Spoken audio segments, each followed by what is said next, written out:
هذا بوفال أيضا يذهب مع والدته، وهذا شيء ميزة أنه الاتحاد عمل شيء جيد أنه جاب كل عائلات اللاعبين، وهذا شيء يعني نفتخر نشوف الاشياء.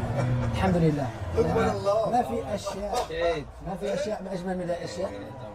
محمد انا اولادي جو فقط ل3 مباريات. لا مدد لا مدد وشخل ادفع. انا مش عارف كيف راح اقنعهم انهم لا راح تدفع. راح يقعدون ان شاء الله ويستمتعون. والدتي بوفال في هذه اللقطة الجميلة جدا. يقال دائما الإنسان يريد أن يكون أفضل من الجميع إلا من أبنائه، يريد فقط من أبنائه أن يكون أفضل منه. صحيح هذا شيء سبحان الله، من يرضي والديه الله يرضي عليه. هذه نعمة الإسلام.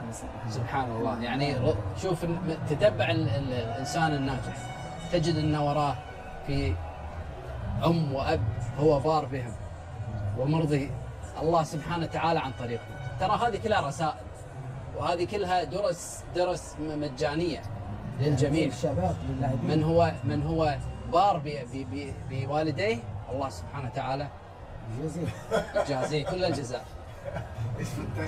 من الرائع أن نرى ذلك فعلا، الأحاسيس مختلطة، وأظن بأننا سنرى احتفالا كبيرا جدا من باريس إلى بروكسل إلى أمستردام الليلة. فعلا الاحتفالات ستكون طويلة ليلة كاملة، والأعلام ستكون في كل مكان. من الرائع أن نرى هذه الصور، لأنني كنت في الملاعب ويمكن أن أقول أنني كنت موجود فعلا.